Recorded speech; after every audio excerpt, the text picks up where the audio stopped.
Sebo. Jamulayo.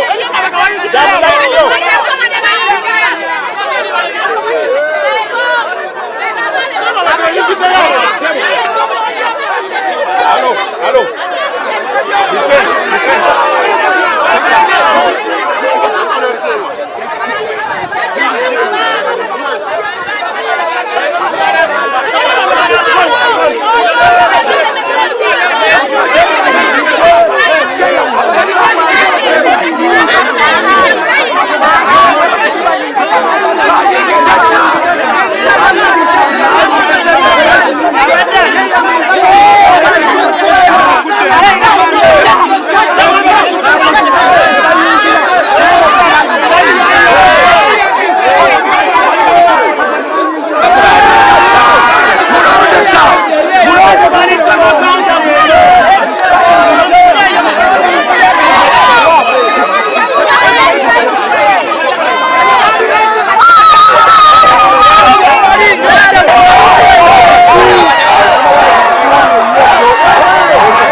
Erinya lyange nze kityo Chris nganza abadde yesimbyewo ku kadi ya NUP mu LC yafene ya Degeya Central naye olugenze ku line obalabye nga line yange yesinga obuwanvu tebakkiriza kugibala babazeeko ya candidate omu abalondesa bonna ne badduka ne bavawo ku polling station no ngenda kufilinga petition yange ngitwale ewa district registrar mungane mulugunya ku kyekigenze maaso kubanga tuli ku line era tetubaliddwa ababala balazi babayiko commission ababala badduse buddusi ne bagenda kugombolola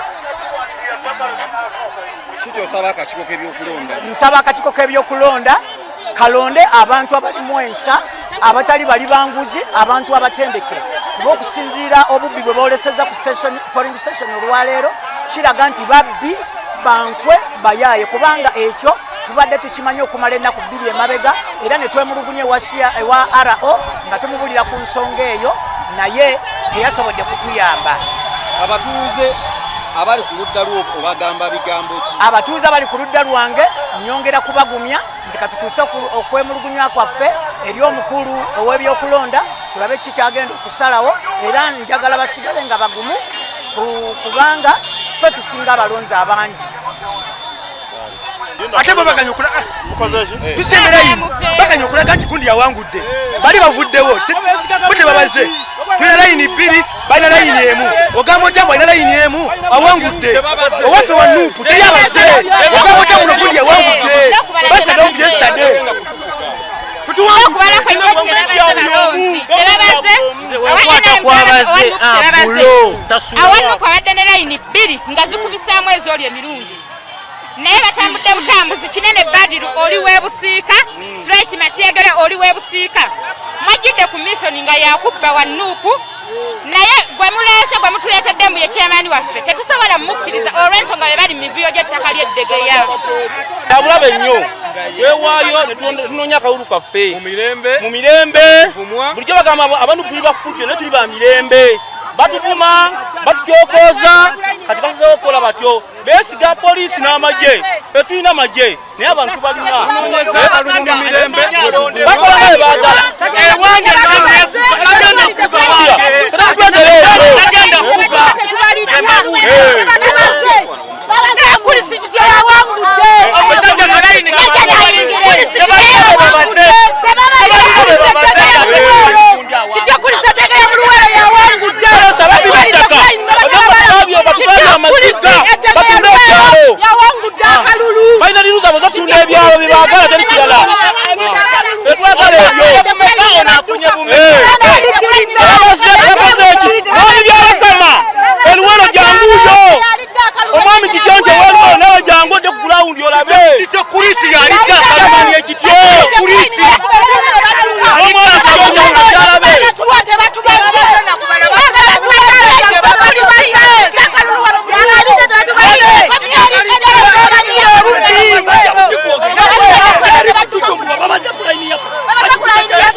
Laini ya fazili kubadeka abantu batono olulabye era kitompanvu ebatuka kyankala byakalulu tebayagiridde tebamulangiridde ate nga si abisaamu yenze Helen Mugeni kankwatireko mama amanya gange yenze Helen Mugeni nga yenze kansala atwala ekitundu ekya Busika Town Council ne Kalagala Sub County. Olwayo tuze wano okulaba nga tulaba tugoberera akalulu ka mukulu kityo n'abakulembeze abalala. Sebo twafuna obuzibu mu Busika Town Council ng'omukulu kinene yabba akalulu kevumba. Era y'omu gwe baleese ne wano eddegeya. N'alaba nga layini eya mukulu kityo nga nnene nnyo ne batandika okukola omuvuyo ne sayidi eya NRM. Bwe bamaze ne badduka ne bagenda. Mbasanze wali mu kkubo ne mbabuuza nti akalulu kagenze katya.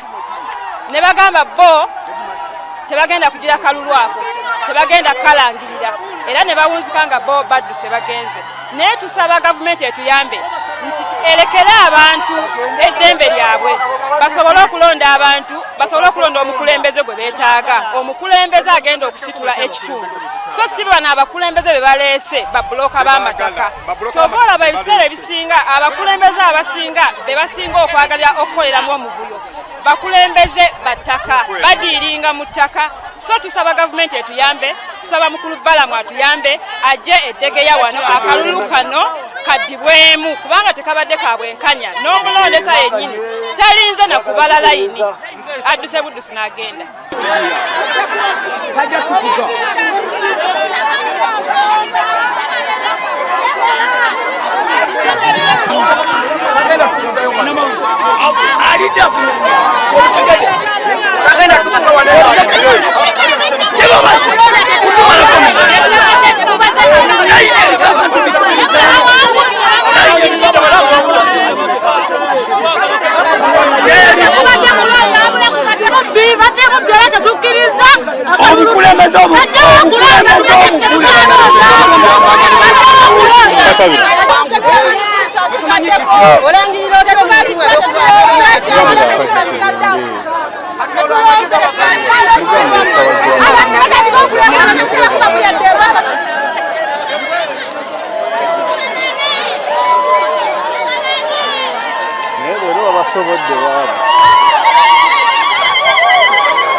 Fadhili Jamwele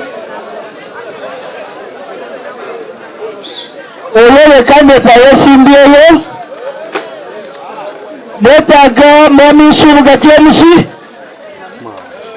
Mwami Nsubuga James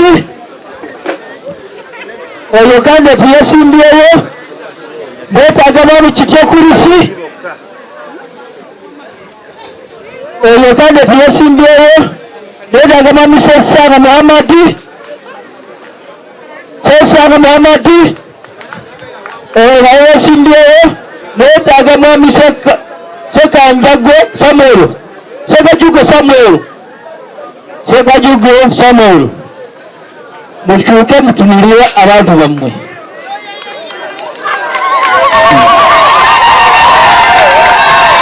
Kakati mungoberere.